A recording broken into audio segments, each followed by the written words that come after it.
समाज सेवा को माना धर्म इनका हर दिल से नाता है। इतने पावन लोगों से हर घर में प्रेरणा लिया जाता है। जीते हो पद्म पुरस्कार भले, इन्होंने तो दिलों को जीता है। दया, निष्ठा, त्याग तथा निस्वार्थता के प्रतिबिंबों को ही कर्मवीर कहा जाता है। कर्मवीर कहा जाता है। जहाँ तक हमारे पर्यावरण या जलवायु का संबंध है, हम में से अधिकांश सही दिशा में काम करने और अपना सर्वश्रेष्ठ प्रयास करने का दावा करते हैं, लेकिन सच्चाई वास्तविकता से बहुत दूर है। जबकि हमारा अधिकांश समय दिन प्रतिदिन के काम में लगता है जिसमें हम शामिल होते हैं। वहाँ बहुत सारे लोग हैं जो वास्तव में उस प्रयास में लगे हैं और देश की प्रगति की दिशा में काम कर रहे हैं। इनमें से कुछ लोगों को उनके अनुकरणीय कार्य के लिए भारत सरकार द्वारा सम्मानित किया गया है। आज हम ऐसी ही दो अनसुने हस्तियों यानी चुलतिम चोंजोड़ और तुलसी गौड़ा जैसे महान लोगों का विस्तार से विश्लेषण कर उनके अविस्मरणीय कार्य की सराहना एवं उसे हमारे समाज के सामने प्रस्तुत करने वाले हैं।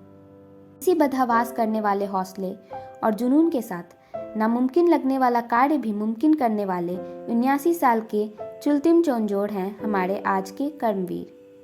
स्थानीय और केंद्रीय सरकार भी इतने सालों में जो काम न कर पाए, वह कारगिल में स्थित दूरस्थ जगहों को पूरे दुनिया से सड़क के द्वारा जोड़ने का काम किया है लद्दाख के चुलतिम चोंजोड़ जी ने। परोपकार और निस्वार्थता के चलते फिरते प्रतीक चुलतिम जी की आयु 79 वर्ष है। उनके चाहने वाले मेमे चोंजोड़ या लद्दाख के मांझी इन नामों से भी पुकारते हैं। वह लद्दाख के जंस्कार घाटी में स्थित स्तोंगडे नामक गांव के रहने वाले हैं। समुद्र तल से करीब 11,500 से लेकर 23,000 फीट की ऊंचाई पर स्थित कारगिल जिले के अंतर्गत आने वाले अपने गांव की दूरस्थता से वो बहुत दुखी थे। गांव की इस दूरदर्शिता के कारण राज्य और केंद्रीय प्रशासन द्वारा भी हमेशा इस क्षेत्र को उपेक्षित किया जाता था। इसलिए उन्होंने अकेले ही सड़क बनाने का फैसला किया। उनका यह निर्णय अपने आप में ही बहुत क्रांतिकारी था। उन्होंने अपनी सारी जीवन की बचत और अपनी खानदानी संपत्तियां बेचकर जो कुल 57 लाख रुपए जमा किए, वह सारे खर्च करके मई 2014 से जून 2017 तक जम्मू कश्मीर के रमजाक क्षेत्र को झांसकर घाटी के करग्यागी गांव से जोड़ने वाले 38 किलोमीटर की सड़क का निर्माण किया। इस कार्य में उन्हें स्थानीय लोगों से भी मदद मिली थी।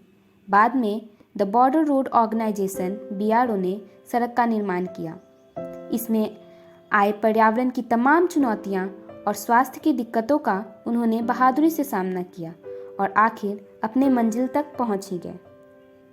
इस साल पद्म पुरस्कार ऐसे ही गुमनाम नायकों की पहचान पूरी दुनिया से करवाकर उन्हें नवाज रहे हैं, जिनमें से एक हैं चुलतिम चोंजोड़, जिन्हें भारत सरकार ने अपने निस्वार्थ कार्य के लिए पद्मश्री पुरस्कार से सम्मानित किया।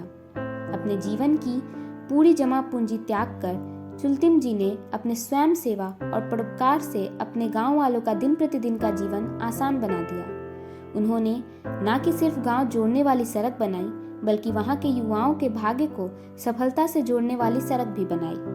चोंजोड़ जी ने अपने महानतम कष्ट से जो सफलता हासिल की है, वह तमाम युवाओं को बहुत प्रेरित कर रही है। उनके जीवन से नई पीढ़ी को यह सीख मिल रही है कि चाहे राह में कोई साथ दे या ना दे, हमें अपने मकाम पर हर हाल में पहुंचना है।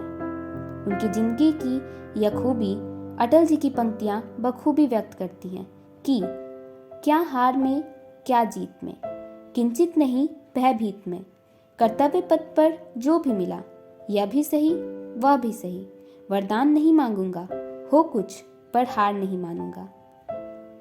कितनी अजीब बात है, थोड़ी देर ऑक्सीजन देने वाले सिलेंडरों की हम ना जाने कितनी कीमत चुकाते हैं, किंतु जीवन भर मुफ्त में ऑक्सीजन देने वाले पेड़ पौधे व पर्यावरण की हम कद्र नहीं करते। वर्तमान में हम सब जिस पर्यावरण में जी रहे हैं, वो पर्यावरण दिन प्रतिदिन नष्ट व दूषित होते जा रहा है। हमें ये स्पष्ट रूप से ज्ञात होना चाहिए कि जलवायु को संतुलित रखने का काम पर्यावरण ही करता है। ये किसी की संपत्ति नहीं है। इसकी रक्षा करना एवं इसे बचा के रखना हम सभी की जिम्मेदारी है। यूं कहा जाए तो परम कर्तव्य है। जैसे जैसे समय बीत रहा है और दुनिया नए नवचारों और प्रौद्योगिकियों के अनुकूल हो रही है, हमें उन लोगों की भी आवश्यकता हो रही है जो स्थिरता और संतुलन बनाए रखने के लिए पर्यावरण को नियंत्रण में रख सकेंगे।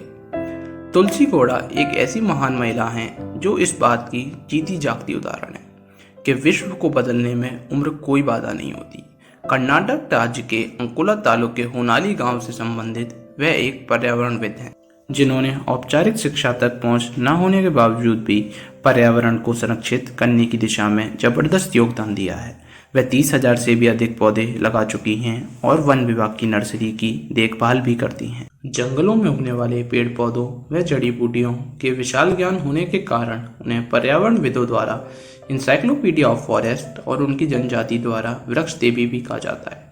उन्हें राष्ट्रपति श्री रामनाथ कोविंद द्वारा 2020 में चौथा सर्वोच्च नागरिक पुरस्कार पद्मश्री सहित कई अन्य उच्च सम्मानों से सम्मानित किया गया।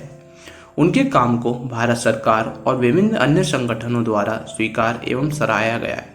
वे अपनी बढ़ती उम्र की परवाह किए बिना पूरे समर्पण के साथ काम करती हैं, जो कि अत्यंत प्रशंसनीय तथा सराहनीय है। हम उनकी निस्वार्थ सेवा का हृदय से सम्मान करते हैं। वह वास्तव में एक उदाहरण है कि आप पूर्ण दृढ़ संकल्प और समर्पण परिवर्तन लाने के लिए पर्याप्त है, चाहे वे 18 या 80 वर्ष की ही क्यों ना हो। ठीक ही कहा गया है, पेड़ लगा, प्रयास कर, कुछ ना कुछ तो हल निकलेगा। हिम्मत को बनाए रख, आज नहीं तो कल निकलेगा। एकजुट हो, आगे बढ़, मरुस्थल से भी जल निकलेगा। पौधों को पानी दे, बंजर जमीन से भी फल निकलेगा। कुछ ना कुछ तो हल निकलेगा, आज नहीं तो कल निकलेगा। आज आदरणीय तसुलित्रम जी एवं तुलसी जी जैसे महान लोगों की वजह से ही पृथ्वी की वृद्धि एवं कल्याण हो पा रही है। आज ये धरती पर इंसानियत इन्हीं लोगों की वजह से है, लेकिन इनके जैसी कोशिश हर एक नागरिक को करने की जरूरत है। एक प्रसिद्ध श्लोक के अनुसार कहा गया है, परिवर्तने संसारे मृतः को वन जायते स जातो येन जातेन यति वंश समुन्नतम। अर्थात इस परिवर्तनशील संसार में जन्म तथा मृत्यु निश्चित है, परंतु यथार्थ में जन्म लेना उसी मनुष्य का सफल होता है जिसके जन्म से विश्व तथा उसके वंश के गौरव की वृद्धि व कल्याण हो। अतः हमें आदरणीय तसुलित्रम चौयार एवं तुलसी गौड़ा जी के जीवन से प्रेरणा लेनी चाहिए तथा उनके दिखाए हुए पथ व मार्गदर्शन का पालन कर समाज सेवा में महत्वपूर्ण भूमिका निभानी चाहिए।